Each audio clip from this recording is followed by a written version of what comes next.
Hello guys, I thought I'd make a super quick video explaining what's happening with the GameStop stock recently. We'll try to also cover some of the basics for anybody who's new to investing. GameStop is a high street and online retailer of video games. In the last few years, they've experienced a decline in sales and they've struggled to generate revenue as commerce has moved towards the online sector. Because of their poor performance, GameStop's stock price has fallen in value over the last few years. Many investors felt that this trend would continue over time. To take advantage of this, institutional investors started shorting the stock. This involves borrowing the stock, selling it, and then hoping to buy it back in the future for a lower price. The shorted stock is then returned to the lender to keep the profits. These tactics are common amongst hedge funds. These are large organizations that make money from buying and selling stocks and options. However, to make money through shorting, you need the price of a stock to fall. If the stock price increases, you need to buy the stock back for a higher price, and you'll lose money.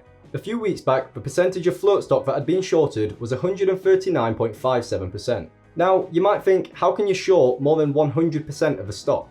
Well, it's complicated, but if you hold a stock, the broker that you trade with can lend your stock out to people hoping to short it. They then sell that stock to another broker, who can then short it to another person. You're basically duplicating the short. It's weird, I know. Anyway, this is where Reddit comes into the story. A subreddit called Wall Street Bets had noticed that GameStop stock had been heavily shorted, as I said, at 139%. Many people on the subreddit believed that if the stock price increased, the hedge funds that were shorting these stocks would be forced to close their position. This would lead to the stock price rising even further, as the hedge funds would have to buy the stocks back for an even higher price, driving the price up higher. The share price did increase over the next few days, and the squeeze began. More and more retail investors piled into the stock, and they've even been followed by institutional investors as well. This has led the price of the stock to rocket over the past few days. The price raise has caused a stir in the financial world, as Wall Street Bets have been accused of price manipulation. However, the same could be said about these hedge funds, who often work in unison to try and manipulate prices too. The drama of the situation deepened on Thursday the 28th of January as many retail investing platforms, such as Robinhood and Trading212, banned buying GameStop stock. But they also allowed you to sell it.